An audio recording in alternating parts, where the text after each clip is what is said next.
Okay, so welcome to Menstrual Health Through the Five Senses. This is the sense of hearing or the sense of listening that we'll be talking about today. So this is the fifth and final installment of Menstrual Health Through the Five Senses, which is a community engagement project that I've been able to work on for the past month with you all.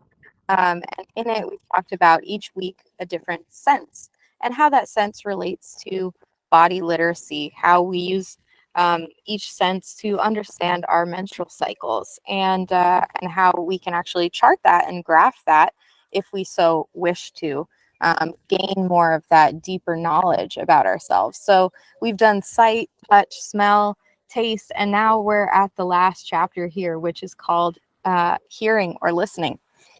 And so, a little bit about me, if you do not know me, my name is Nicole. I'm a menstrual health educator who began charting my fertility back in 2015 and eventually started to talk about it publicly. And now I'm a writer and an artist making work about menstruation. And I also run a small farm and herbal apothecary that has a focus on preventative health and reproductive and sexual health. So, that's what I've been working on lately. And if you want to join us for the interactive portion of today's session, you can access images from my books, which is the Body Literacy Visual Reader and the Body Literacy Coloring Book. And a lot of the images from the books are online, so you can go to learnbodyliteracy.com/visual reader or learnbodyliteracy.com/anatomy. And if you go to either of those pages, you'll find a lot of the material that's in the books. And you can reference them for your own drawings, such as these. So, if you need help with sort of thinking about what you want to meditate on today for your art project, you can take a look at the website, which has a lot of that stuff. All right. So we'll move on to talking about a little bit about the science behind hearing and the menstrual cycle, which I find very fascinating. So hearing is impacted by the menstrual cycle, the hormonal fluctuations of the cycle that we've talked about in previous episodes together. It results in the homeostasis of the auditory system, and it actually indirectly modulates auditory functions. And this is due to the presence of changing progesterone and changing estrogen in the different parts of the cycle, and how that actually affects the receptors to those hormones in the ear. So similar to smell and taste, which were our last two units, you also have the most sensitive hearing possible during the second week or so of your cycle. So before ovulation or in the follicular phase. And that's when estrogen is at its highest. And that's also when we're seeing the most fluctuations in preparation for ovulation. And so the inner ear has receptors for both estrogen and progesterone. So when those levels fluctuate in the cycle, they impact certain parts of the ear, which process sounds.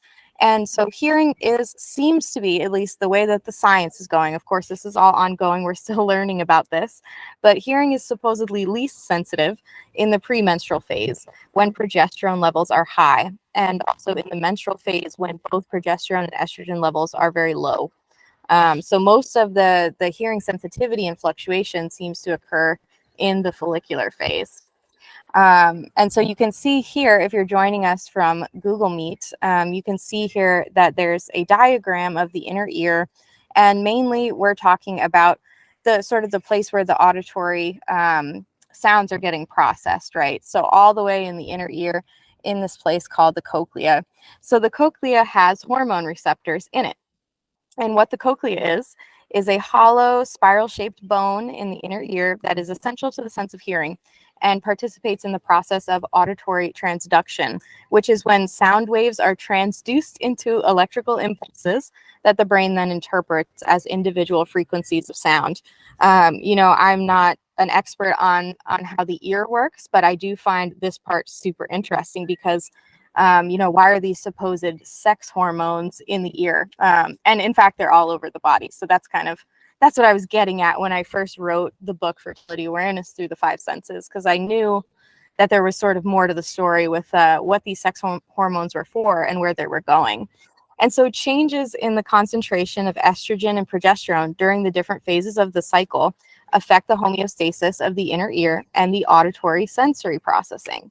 And someone in the chat just said that's so cool, and I just completely agree. If I had never really gotten interested in this subject, I would have never gone to look for these types of things.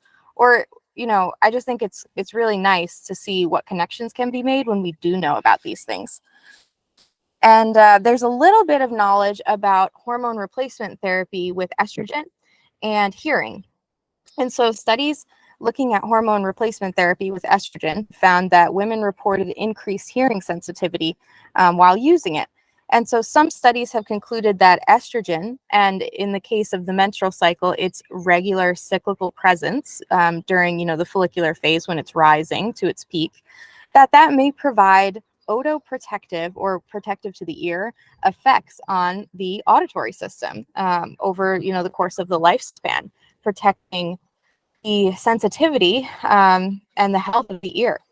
And so other studies in menopause have had some contradictory outcomes, which may possibly be explained by either the treatment regimen that they were given in the study, as well as the hormone responsiveness of the patient. So estrogen signal actually is still being studied in terms of how it's being studied in connection to the auditory system. But if you're joining us in the presentation, I did put some reference links here for different studies that have been done on hormone replacement therapy with estrogen and its effect on the auditory system if you are interested. And so here we have a page on cycling versus contraceptive use and the hearing threshold. So this part is also really interesting and something that I had no idea about. But essentially, welcome. I think we have one more person joining us on Meet, so welcome to the chat. So let's talk about the menstrual cycle versus the use of contraceptives and what that has to do with the hearing threshold. So contraceptive use contributes to a reduction in sensory changes, including hearing changes. Interesting, right? So this, is possibly due to the lack of hormonal fluctuations that we know occur during the typical menstrual cycle. So when you're using hormonal contraceptives, you no longer have those, changing fluctuations. The hormonal pattern is sort of flatlined in comparison to what is typical in a menstrual cycle where you're ovulating. And so contraceptive methods that preserve ovulation didn't necessarily have this effect. So contraceptives are known for possibly causing ototoxicity, which is, again, damage to the ear. And this is most commonly attributed to the effects that contraceptives have on bone metabolism, and specifically bone metabolism of the ear ossicles, which refers to the 3 tiny bones that are in your ear. And this is called otosclerosis. So mainly the stapes, which is one of the bones, is affected, where the bone around it actually becomes thickened and fuses to the bone of the cochlea. And also contraceptives are known for causing tinnitus. So there is a known connection between contraceptive use and hearing issues. It may not be, a direct cause. It may be an indirect cause. For instance, contraceptives are considered contraindicated for folks that already have some form of hearing damage. So if a person is already hard of hearing, maybe their doctor informs them that contraceptives may have, an accelerated effect on their hearing loss. And so, this is really interesting, right?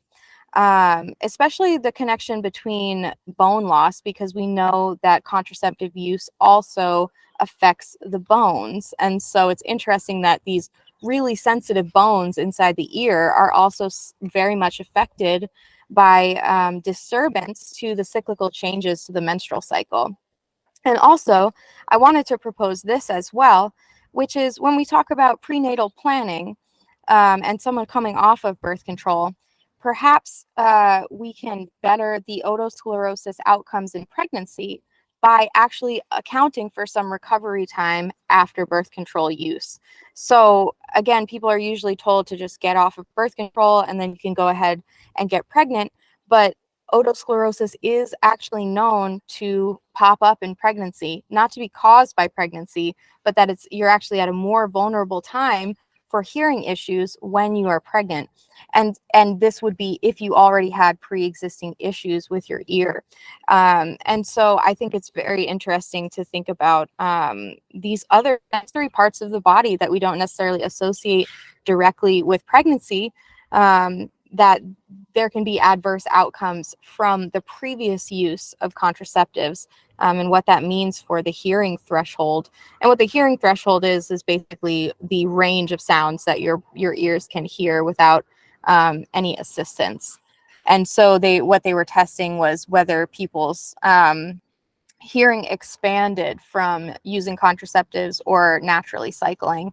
And what they found is the main difference is that people did not have a change in their hearing threshold when they're on contraceptives, whereas we, with a cycle, have changes in the way that our body is able to process sound. And so the hearing changes that we see in a typical menstrual cycle are going to be mostly around the pre-ovulatory to ovulatory phase. So that's what this graphic is showing us here. And the other way that we connect to hearing, of course, is very important and a little bit more metaphorical, which is listening to the body and sensation awareness. And we talked about sensation awareness a lot in the touch unit. But what does it mean to actually listen to your body? And so the term body literacy means to learn to read and understand the language of the body. And the ability to listen to one's body is a part of that. So menstruation has been stigmatized, and it may be stigmatized in the home, in school, in work, through religion. There's a lot of different ways in which we experience stigma as people who are menstruating and going through our menstrual years. And so the result of that is that we're generally less body literate than we probably should be. We're less able to listen to our body's signals. We haven't necessarily been taught or encouraged to learn about how to do that. And so one main purpose of body literacy is to wake you up to those cyclical changes of the menstrual cycle and to become more aware of the sensations that are a normal part of living during our menstrual years. And so fertility awareness hopefully is able to help you listen to your body and help you become aware of the physical changes in a very organized way. So before we get started with our unit here for our art exploration of the day to close out this wonderful series that I've been able to do, and I thank you all for participating, and it really means a lot to me that you're here. So I wanted to make note of what do you do when you want to practice fertility awareness, but you have disabilities, because obviously all of these units were about different senses. And so how each person connects with their senses is going to be slightly different, and sometimes drastically different. So how do we account for that, and how do we sort of move fluidly through that as lots of different people are going to become interested in these ideas? So some people don't have the ability to use all 5 of their senses, and some people are going to process sensory information a little bit differently.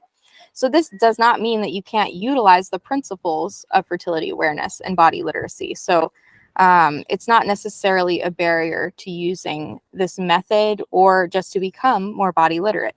So you can use any and all of the senses that are available to you. Start with the ones that you are strong at. And, if you're missing one sense, you often have better sensitivity in your other senses. And so you can become more reliant on the senses that you are, essentially more attuned with.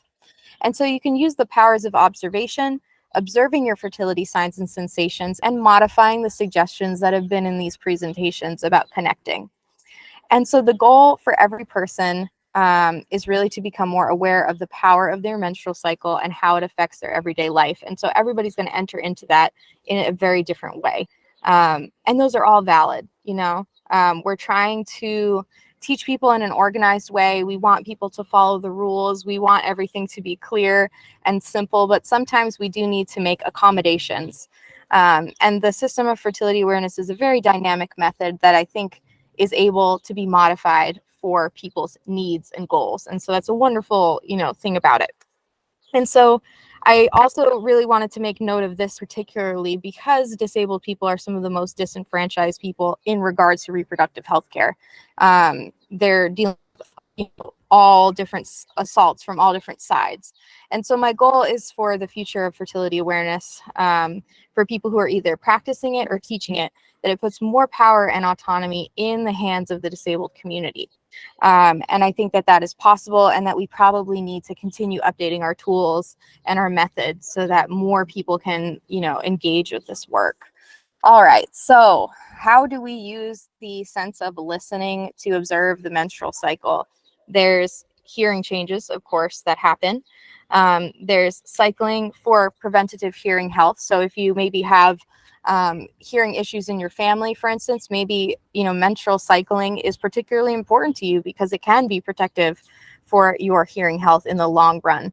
Especially in your menopausal years. And people who experience menopause are more known to go through hearing issues sort of earlier in life than people who have never had a menstrual cycle. So, the cycling years are very much protecting the future menopausal years when you won't be making these hormones in the same amounts. And then, of course, the last part is listening to our bodies, which is going to be what we're going to move into now for the exercise today. With working with a piece of art. So how can we explore our sense of listening to deepen body literacy? This is going to be the community engagement portion of today. So if you're joining us and you would like to participate, I would so appreciate that. Participation is optional, but of course encouraged. And you're welcome to share your art making with me, either through sharing your screen with us or any documentation of your art making. You can send any artwork that you make to famtaughtme@gmail.com. Or you can just head over to learnbodyliteracy.com and contact me there. These sessions are going to be uploaded to YouTube as part of a public art archive. The goal is to get more people talking through senses and talking through art about menstruation. Okay, so we're gonna warm up now. So if you're joining us and you're in the mood to make some art, we're just gonna do some quick warm-ups to kind of engage with the materials. So we're gonna be talking about listening to our bodies. What does this mean to us? So I want us to start with just a 1-minute sketch. You can just take a piece of paper, and I basically want you to try and sketch something that's related to listening to your body. And to do that without lifting the pen off of the paper. So we'll just be doodling for just about a minute to get ourselves thinking about what it means to listen to our body. So I'm just going to have everyone take a minute now to do that. I'm also going to check the chat here. So yeah, just take a moment and start your first sketch that pertains to today's lesson.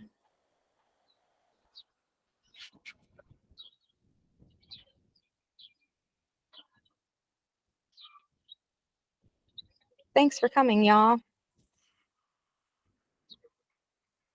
So someone in chat said that it's interesting that they definitely enjoy more music during certain points in the month, and curious if this lands during the follicular cycle.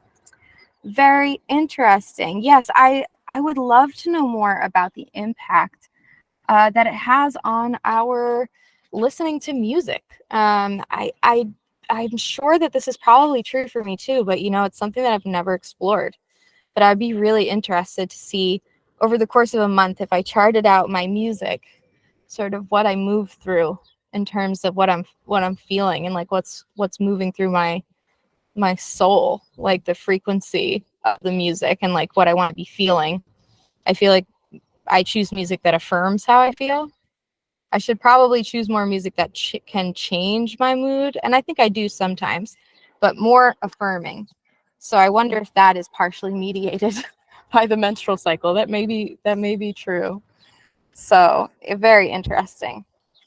All right. So if you just finished your first sketch here, we just took about a minute to sketch out what we want to work on today in regards to how to listen to our bodies. And then we're going to end up doing a short study on listening. And so we'll just take another minute to shore up our plans for today's sketch, and see what it is that we want to explore. And I'm going to do the same because I need to think of what I want to really work on today.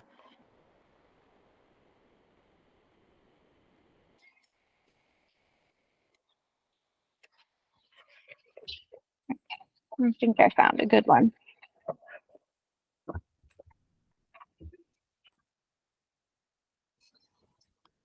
All right, so I'm going to turn the screen now for folks who are joining us, and I'll show you my art making screen.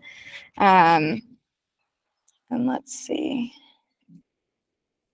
So now we're going to do a 20 to 30 minute listening study, and I'm going to just turn the screen so that you can watch me work here.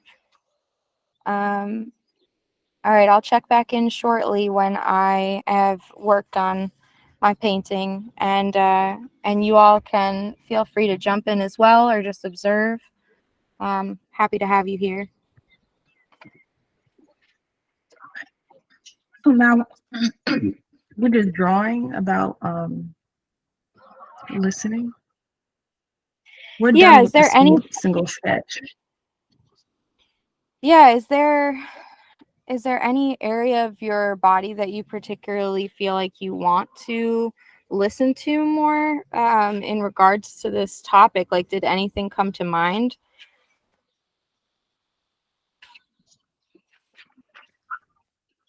And then we'll just draw it out while we're listening. Yeah, exactly. We're just gonna take about 15 minutes and kind of draw it out.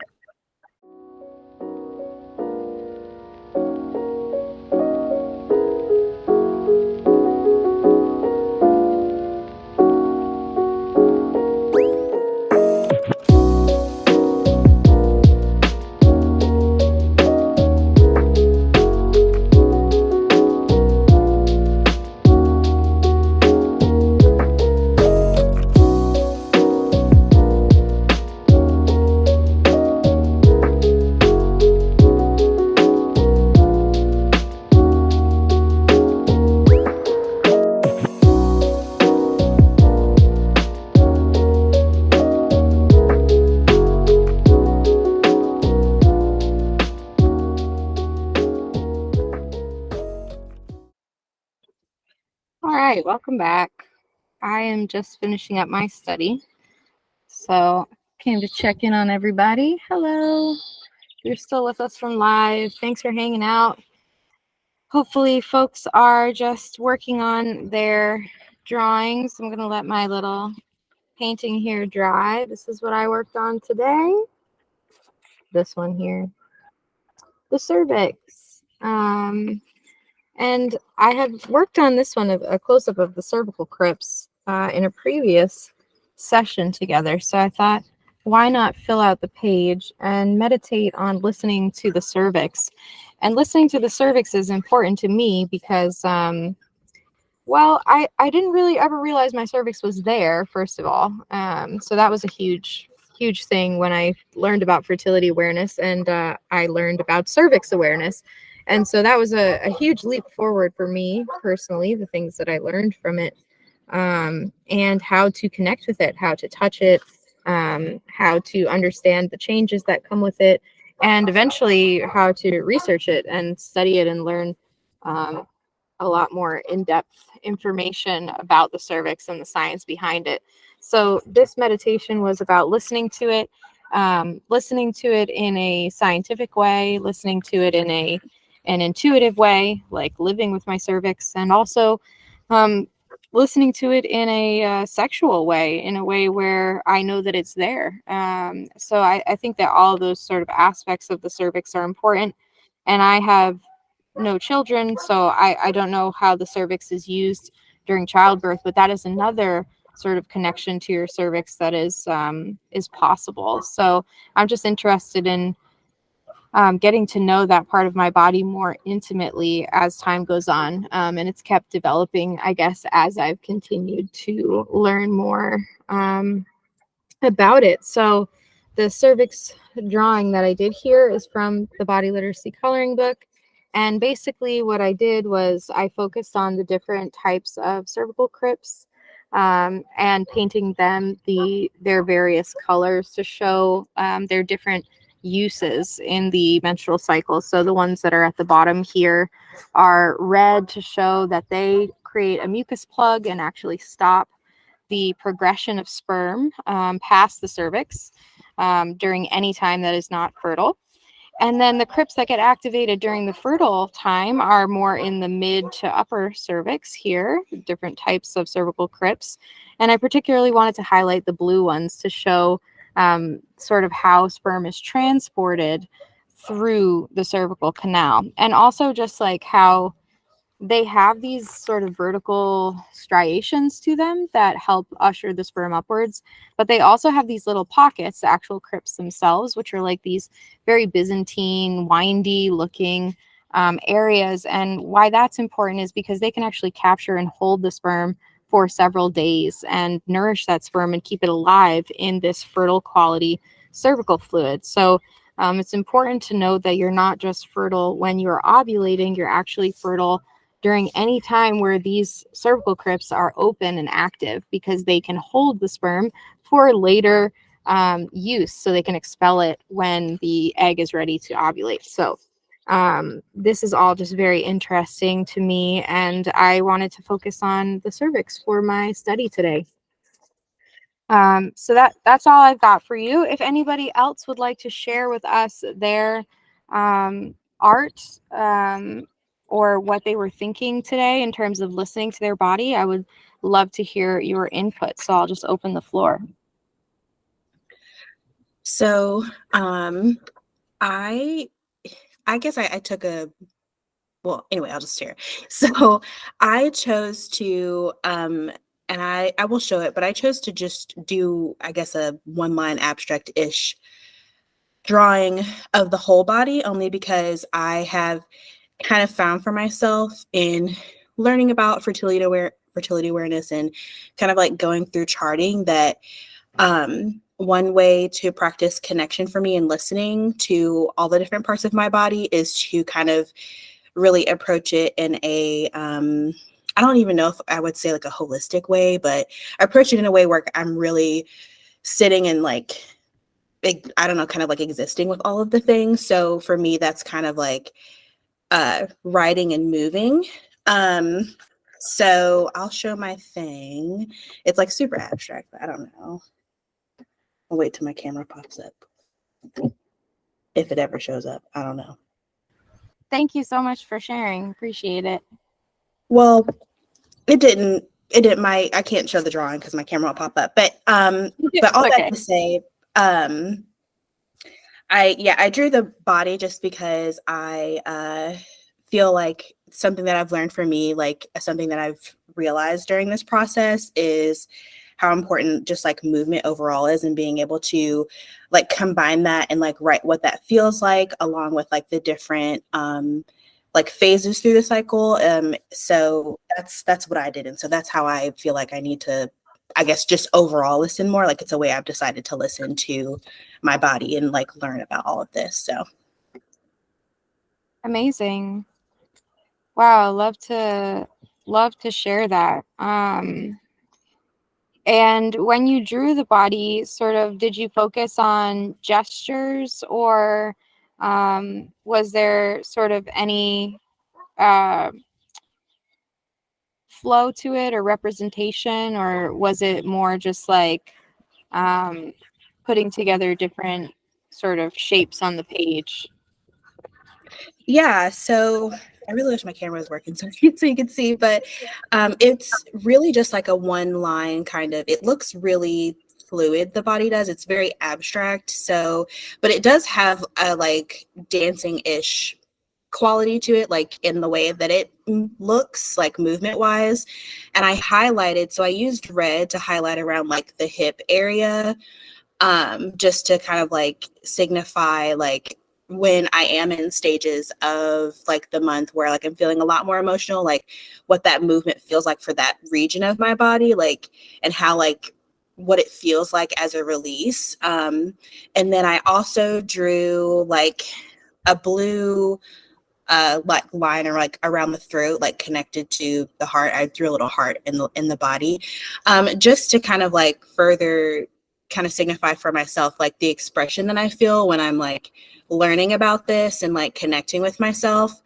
And then around the body, I like just kind of noted all of the things that at least recently that I like noticed for myself, or like that I want to kind of tune in for myself a little bit more when it comes to doing this kind of thing. So I just wrote simple things like, you know, when it comes to like food or cravings, like at certain times, like not like just seeing it as that, but like really kind of like, I don't know, connecting it a little bit more. It just helps me to understand when I like really like mesh everything together, because I don't feel like things are so isolated and separate when it comes to this kind of thing. So that's what it looks like.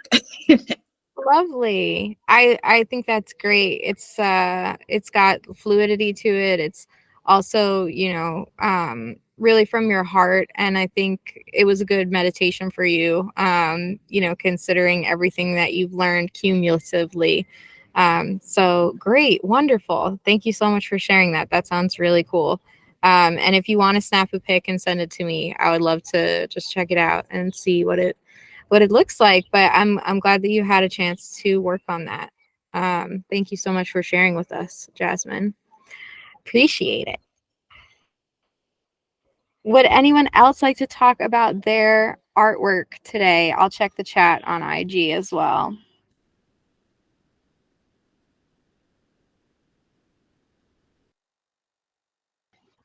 I'll speak on my experience. All right, sounds good. So, okay, Jasmine, I can't wait to see it. Um, the first line sketch, I really enjoyed that. You guys were talking about music notes, and I looked down and I realized like what I was drawing kind of looks like music notes a little bit. And for the listening study, I was listening to what was around me. I was listening to my fan in the room. I was listening to the birds. I was listening to the cars driving by and the wind. Um, and the noise I'm hearing from the people person that's also in my house. The sniffling, coughing from another human being. And so I had my eyes closed and I just drew out whatever that was going to come out from what I was hearing. And at some point, I got really sleepy and I just decided to focus on one thing. And what that was the chirping of the birds. So I was just honing in on that sound, and I noticed that the sound of the birds um, just dissipated all the other noises. And I noticed that it got louder too. I'm like, am I just hearing more? Is that a different bird? All these things are coming up. I'm like, where do they live? Who are these birds? Like, I really wanted to know everything. And I'll show you my drawing.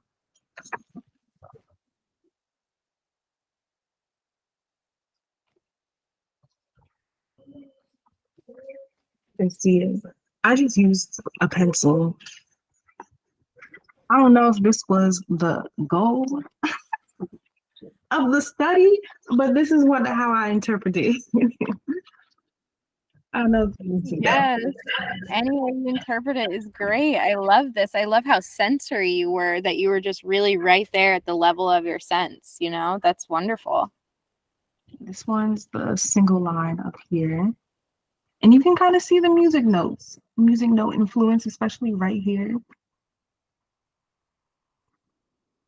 So yeah, this 100%. was Cool. very beautiful study. Thank you so much. It definitely um, gave me a different perspective. My pleasure. Thank you for participating. It's not very often that we actually break things down back to the senses. It's almost like, going back to basics. And I found that the series was really good for that, and that people were able to use art to connect to their bodies and their cycles through that. So to me, it's a huge success to have been able to, share this time with you all, and hopefully you learned something also about the sense of hearing and what that means.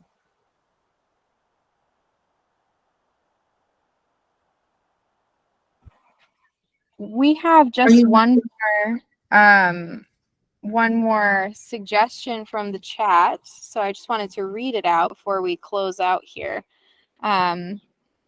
This person said, I also drew a simple outline of the body, but using different colors to fill in layers of the body. And those layers correlated to radio signals I drew outside the body, radio signals in quotes. Focusing on my different body parts are communicating in their own languages. So I really thought that was cool too. Very nice. Thank you so much.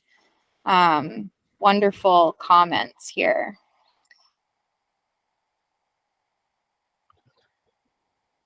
Are you gonna have more of these in the future, and where can we check you out?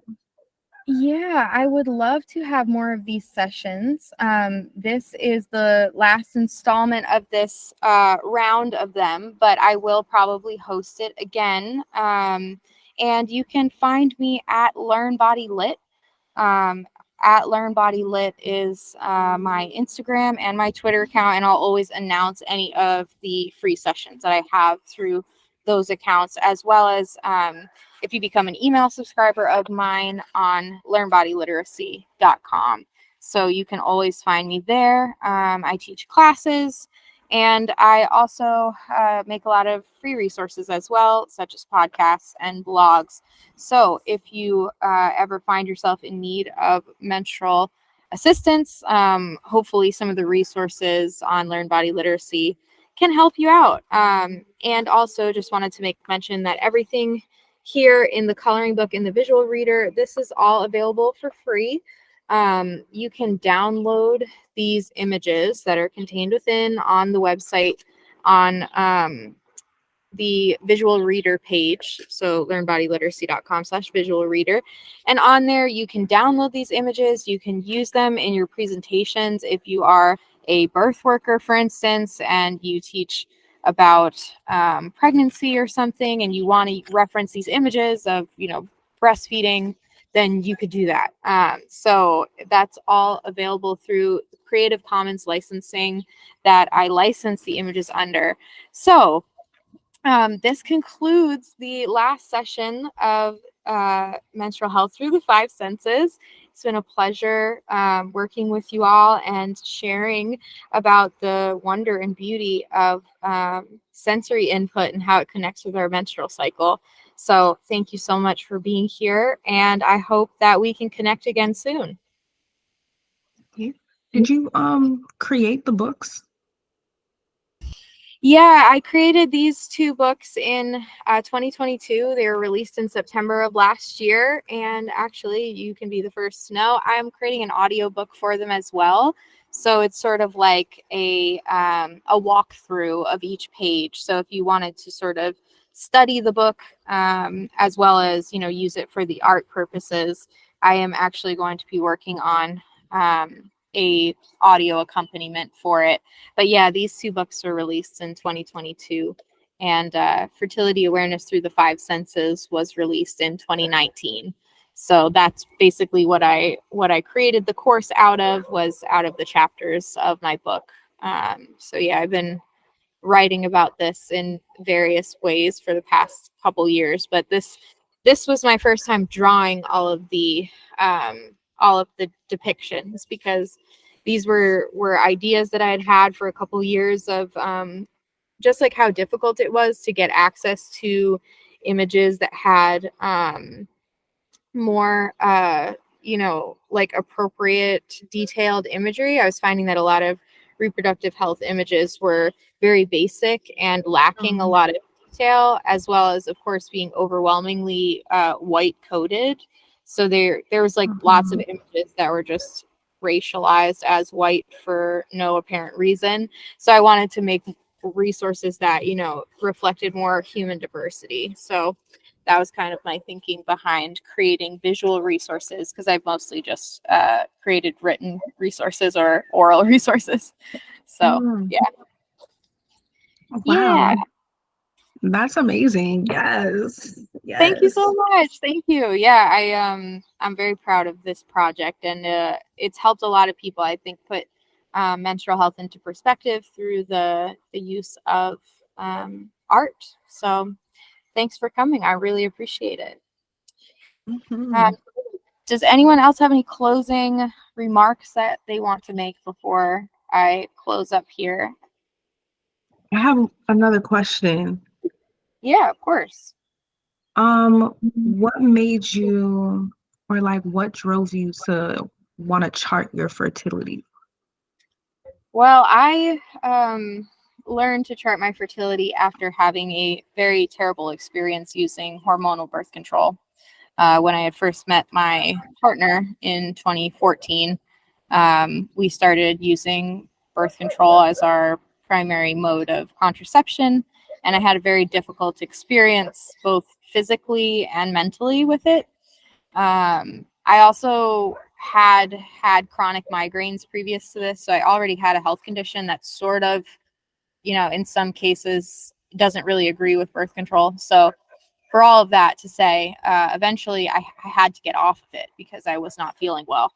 And we did not know what to do in terms of an alternative. And so that's when I started researching. I had a very good friend that lent me a book about it, and I read the scientific information. And then I just felt extremely upset that no one had ever told me this information before. And it became my mission to essentially start to uncover that information, get it out there, and find different ways of people connecting with it and going deeper into their menstrual cycle. So it really started with self-research and literally needing another contraceptive option. So that's really where it all started, and it's branched out into body literacy from there. Mm, okay. Yeah.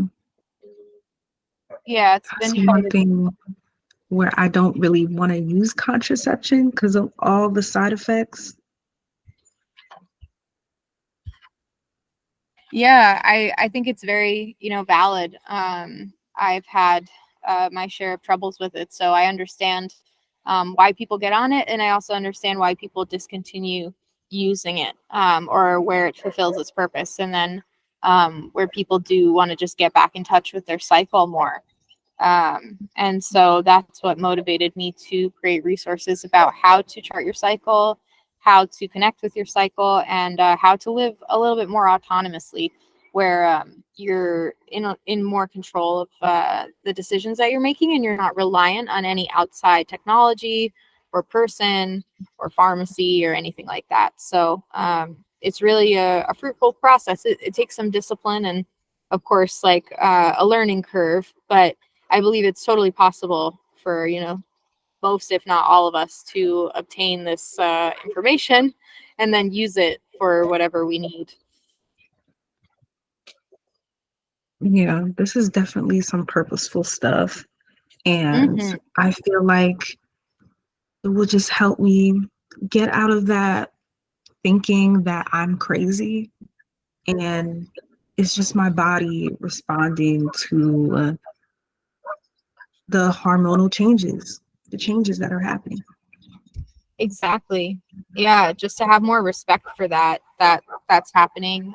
More acknowledgement and respect for it, Mm. I think, at a societal level will make a huge difference. But even on an individual level and the people around you, I think it can also be to everyone's advantage to acknowledge and respect it, and respect the cyclical needs that we have, and how that changes. Mm. Thank you. Yeah, thank you. Thank you both for being here. I really appreciate it. And we're going to log off now for the night, but it was a pleasure running this class. And I hope to see you all again if I do host this in the future. Yeah. All right, y'all. You have a great rest of your weekend. I hope you have a great start to your week. Many blessings. And I'll see you all very soon. Bye. Bye-bye. Ciao. Wait, what's your IG?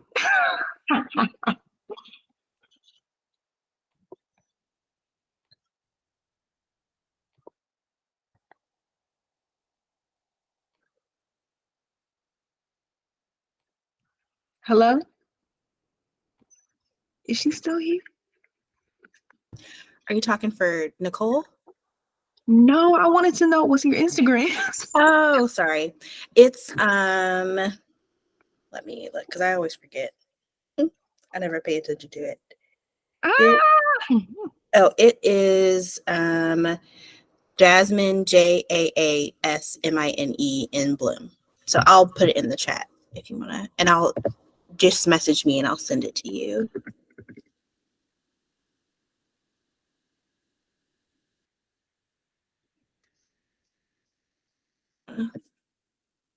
You see it in the chat? Yes. Okay, cool. Jasmine in Bloom. Yes. Yes, you are everything. Thanks. Okay. I will message you. Have a good day. Thanks, you too. Bye. Bye.